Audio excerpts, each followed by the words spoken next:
अस्सलाम वालेकुम दोस्तों, कैसे हैं सब? ठीक हैं। जैसे कि आप लोगों ने देखा, पाकिस्तान ने स्क्वाड अनाउंस कर दिया है वनडे के लिए, बांग्लादेश टूर के लिए। तो उसमें 4-5 नाम थोड़े मुझे स्ट्रेंज लगे, लाइक कि न्यू थे। तो उस पर मैंने थोड़ी रिसर्च करी कि भाई कौन किस परफॉर्मेंस पे टीम में आया। सबसे पहले शमाइल हुसैन की बात करते हैं। उसने मैंने देखा कि उसने 25-26 फर्स्ट क्लास मैचेस खेले हुए हैं, जिसमें उसका एवरेज 45 है और अराउंड। और उसने लिस्ट ए के भी 12-13 मैचेस खेले हैं, उसमें भी एवरेज सेम ही है। तो he look like a good player, average अच्छा है उसका।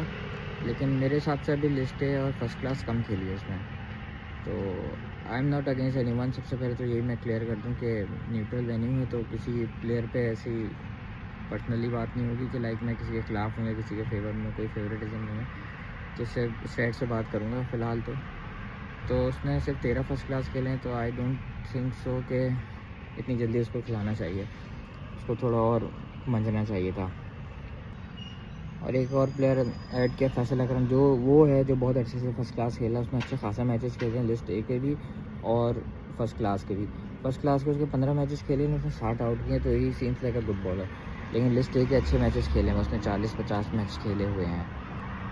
और अगर साद मसूद की बात की जाए, तो साद मसूद का मैंने देखा उसने फर्स्ट क्लास खेली ही नहीं है, और उसने शायद एक आध ही मैच खेला है लिस्ट ए का। Even though he an allrounder, लेकिन उसने अभी तक कोई इतना एक्सपीरियंस नहीं है उसके पास फर्स्ट क्लास का। तो इस तरह शॉर्टकट से लाना किसी लड़के को, आई डोंट नो किस बेस पे लाएं। और सबसे बड़ी ज़्यादती तो बेचारे हसीबुल्ला ख़ान के साथ हुई है, जिसने इतने फर्स्ट क्लास खेले हैं, उसका 40+ का एवरेज है। और लिस्ट ए में भी अच्छे खासे मैचेज हैं, उसका 40+ का लिस्ट ए का एवरेज है उसका। उसकी जगह कोई नया कीपर लेके आए, Ghazi Ghori. I am nothing against Ghazi Ghori भाई, आप हो गए अच्छे प्लेयर, मैंने आपको देखा नहीं है, लेकिन आपके सिर्फ 20 का लिस्ट ए का एवरेज है और आपने मैचेस भी बहुत कम खेले हैं, अराउंड 14-15। तो किसी ऐसे लड़के को किसी और पे प्रायोरिटी दे देना, तो फिर हसीबुल्ला तो डिसअपॉइंट होगा ना यार, मैं इतने अच्छे से परफॉर्म कर रहा हूँ, कोई शॉर्टकट से आ गया, तो ये ज़्यादती है। बाकी माँ सदाकत का अच्छा एडिशन है, उसका 35+ एवरेज है। उसने मैचेस भी अच्छे खेले हैं, फर्स्ट क्लास के भी और लिस्ट ए के भी, तो he is a good addition. बाकी स्क्वाड तो आप लोगों को पता, सारे सीनियर प्लेयर्स हैं, लाइक रिजवान है और शाहीन कैप्टन हमारे, सलमान भी आगा हो गया, रिजवान हो गया, Abrar.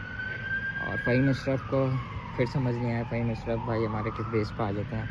He is very lucky, उसने इतना साल कैसे माशाल्लाह खेल गया वो। बाकी जो प्लेयर्स, अब्दुल समद का एक अच्छा एडिशन है, जिसके पास अच्छा फर्स्ट क्लास और लिस्ट ए का एक्सपीरियंस है, डोमेस्टिक एक्सपीरियंस उसके पास वो अच्छा है, और हमें ऐसा नीचे पावर रेटेड चाहिए भी। उम्मीद है कि भाई वो अपनी जो पावर रेटिंग वो करते हैं डोमेस्टिक में, वो इंटरनेशनल में भी कन्वर्ट कर सकें। क्योंकि पास में हमने देखा इफ्तिखार आया, आसिफ अली और एक दो और आए जो इंटरनेशनल में इतने चले नहीं। बाकी ये कि उम्मीद करते हैं अब्दुल समद अपनी परफॉर्मेंस से सबको इम्प्रेस कर सके। बॉलिंग में हारिस रऊफ़ का भी कमबैक हुआ है, जो कि ठीक है, अभी छोटा टूर है, देख लेते हैं आगे क्या होता है, अगले वर्ल्ड कप के लिए पता चल जाएगा सबको। बाकी जो प्लेयर्स नहीं सिलेक्ट हुए, लाइक बड़े प्लेयर्स, बाबर आजम हो गया, साइम अयूब हो गया और फ़खर समान हो गया, मेरे ख्याल से इनको रेस्ट करा दिया तो दैट्स फाइन, क्योंकि इतना बड़ा टूर है नहीं, क्रिकेट भी ज़्यादा है अभी आगे, तो इन लोग का तो इवन अल्टीमेटली कमबैक होना ही है। तो ठीक है, इनको रेस्ट करा दिया बाबर को, इतने वैसे इतना अंडर प्रेशर थे दोनों।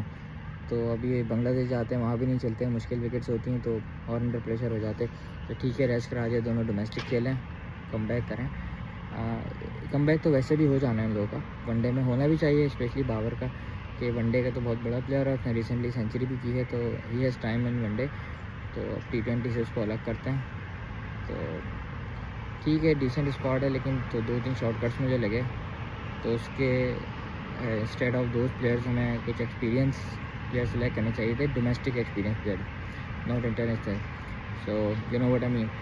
तो ये अच्छा था, ठीक है, देखते हैं कैसी परफॉर्मेंस रहती है नए लड़कों की। Wish them all the very best of luck. तो उम्मीद है ये लोग अच्छा परफॉर्मेंस देंगे और आने वाले वक्त में पाकिस्तान का नाम रोशन करेंगे। अल्लाह हाफ़िज़।